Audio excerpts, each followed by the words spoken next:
Dear students, happy afternoon. Today, one of the new portions that is called as analogy. Okay, listen well because it is used for 11th and 12th standard also. Okay, analogy. What is analogy? Analogy means comparison. Analogy means comparison. Look, that is a small details. A comparison of one thing with another thing that has similar features is known as analogy. ஒரு பொருளை இன்னொரு பொருளோட ஒப்பிட்டு பேசுகிறோம், ஒரு வார்த்தையை இன்னொரு வார்த்தையோட ஒப்பிட்டு பேசுகிறோம், அந்த சிமிலர் தட் மீன்ஸ் அந்த ஒப்புமை இருக்கணும். இன் an analogy the last two words must be related in the same manner in which the first two are related. Meaning புரியுதா? என்னன்னு தமிழில் சொல்கிற மாதிரி உங்களுக்கு புரியும். இப்போ ஒன்று சொல்கிறோம். இப்போ நான் சொல்கிறேன் லேப்டாப், ஒரு வார்த்தை லேப்டாப், கம்ப்யூட்டர் அப்படின்றேன். இது ஒரு pair of word. Laptop, computer சொல்கிறேன். என்னது? ரெண்டுமே ஒரு டிவைஸ், கணினி ஓரியன்ட், அந்த கம்ப்யூட்டர் ஓரியன்ட், கணினி சம்மந்தமானது இல்லையா? அதுக்கும் கீழே ஒரு 4 வார்த்தைகள் இருக்கும். ஒரு வார்த்தை கொடுத்துருப்பான். இப்போ லேப்டாப், டெஸ்க்டாப், அப்படி லேப்டாப், டெஸ்க்டாப் ரெண்டுமே கம்ப்யூட்டர். கீழே வந்து என்ன கொடுப்பாங்க? கீழே வந்து இப்போ வந்து பனானா அப்படின்னு கொடுத்துருவான். கீழே வந்து அதுக்கு கீழே கொடுத்த ஆப்ஷனில் உங்களுக்கு பனானா கொடுத்து டேஷ் இருக்கும். கீழே வந்து என்ன கொடுத்துருப்பாங்க?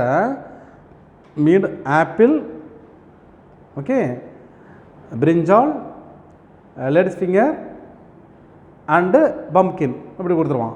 இப்போ நம்ம என்ன யோசிக்கணும்? மேலே 2 சிமிலராக கொடுத்தான். லேப்டாப் என்பதும் டெஸ்க்டாப் என்பதும் they are computer oriented words. கீழே பனானான்னு கொடுத்து செமிகோலன் வச்சு அப்படி கொஸ்டின் மார்க் வச்சுருப்பான் என்ன வரும்னு. ஆப்ஷன் என்ன கொடுத்துருக்கான்? Apple, okay, brinjal and tomato அப்படி போயிட்டு இருக்குது, பம்கின் இப்படி இருக்குது.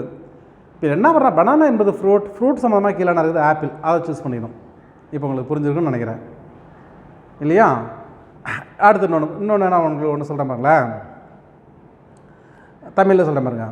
இன்பம், துன்பம், ஒரு வார்த்தை கொடுத்துருக்கான், ஒரு பேர். இன்பம் செமிகோலன் துன்பம் கொடுத்துக்கிறான். கீழே என்ன கொடுத்துக்கிறான்? அழுகை போட்டு கொஸ்டின் மார்க் வச்சுட்டான். கீழே வந்து உங்களுக்கு 4 ஆப்ஷன் கொடுப்பாங்க. 4 ஆப்ஷன்ஸ் இருக்கும். அந்த 4 ஆப்ஷனில் இப்போ மேலே என்ன இருக்குது? இன்பம், இதனுடைய எதிர்ப்பதம், ஆப்போசிட் வேர்டு துன்பம் இருக்குது.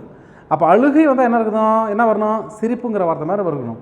கீழே வந்து உங்கள் ஆப்ஷனில் பார்த்தா சிரிப்புங்கிற வார்த்தை இருக்கும். அப்போ என்ன பண்ண? ஆப்போசிட் வேர்டு எடுத்துக்கணுங்க. சில மேலே இருக்கிற வார்த்தையை ரெண்டும் சினானிம்ஸ் வேர்டுனா சினானிம்ஸாக எடுத்துக்கணும், அல்லது மேலே இருக்கிற வேர்டு வந்து ஆன்டென்ஸ்னா கீழே ஆன்டென்ஸ் மாதிரி பார்த்துக்கணும். இதுதான் ரூல்ஸு. இப்போ வந்து உங்களுக்கு ஒரு எக்ஸாம்பிள் சொல்கிறேன் பாருங்களேன். இதெல்லாம் நீங்கள் போர்டு நல்லா அப்சர்வ் பண்ணுங்கள். இதான் அனாலஜின்னு சொல்கிறது. ஜாயஸ், அப்படி எக்ஸாம்பிள் அப்படி போடுங்க. Joyous semicolon unhappy, joyous unhappy. அடுத்து பாருங்க, ஹோப்ஃபுல், ஹோப்ஃபுல் despondent,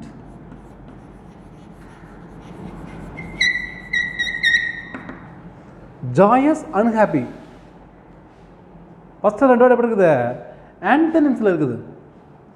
அதான் நான் சொல்கிறான், unhappy is the antonym of joy, unhappy is the antonym of joyous. Okay, so is despondent is antonyms of hopeful. Hopeful என்பதுடைய எதிர்ப்பதம். இப்படி தான் நீங்கள் கண்டுபிடிக்கணும். அடுத்து இன்னொன்று ஒரு எக்ஸாம்பிள் பாருங்களேன். அப்ரிசியேஷன்,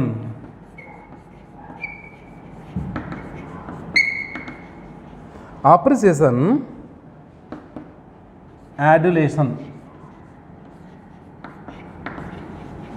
appreciation, adulation, felicitation,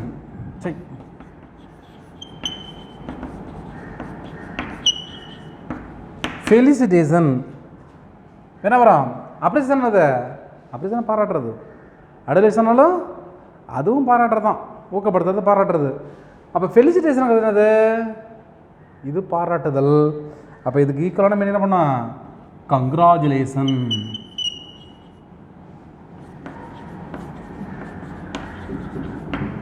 புரியுதுங்களா? இப்படி தான் நீங்கள் கண்டுபிடிக்கணும். அதே போல் இப்போ நான் வந்து உங்களுக்கு இதை எழுதிக்க, இதை நோட் பண்ணிங்க. இது உங்களுக்கு புரிய நினைக்கிறேன். இது தான் வந்து மேலே கொடுத்துருப்பாங்க, இது வந்து டேஷ் அப்படின்னு கொடுத்துருப்பான், இது வந்து கீழே ஆப்ஷனில் இருக்கும். இப்போ உங்களுக்கு எக்ஸாமில் எப்படி சார் கேட்பாங்க அப்படிங்கிறத சொல்கிறேன். ஏன்னா நமக்கு எக்ஸாமை பேஸ் பண்ணி தான் நம்ம படிக்கணும். இதை அழைச்சிட்றேன்.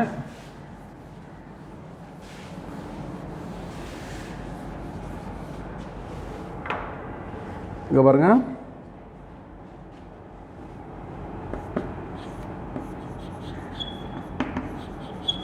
கிளாசிக்கல்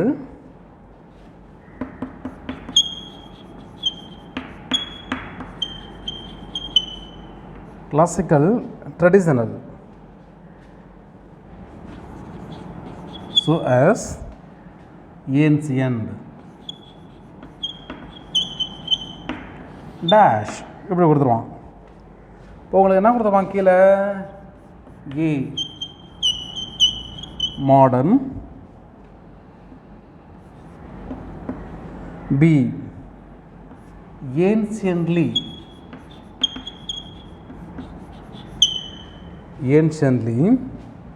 C long established,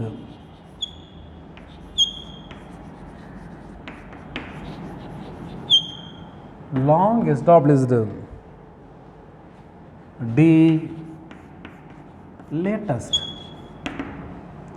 இங்கே பாருங்கள, கிளாசிக்கல், ட்ரெடிஷ்னல், சோஸ் ஏன்ஷியன்ட்டுக்கு என்ன வரும் அப்படின்னு கேட்குறாங்க. ஏன்ஷியன்ட் என்ன வரும்?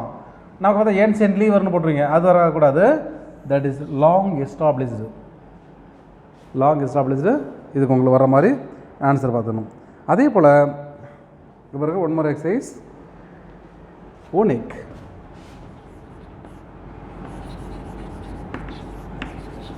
unique,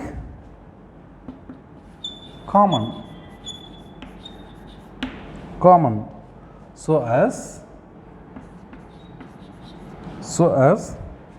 sensibility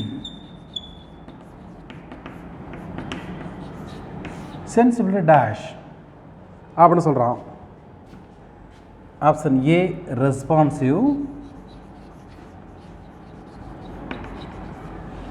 responsive, B changeable,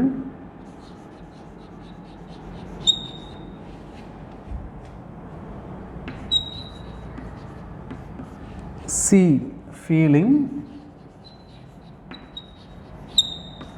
and D indifference.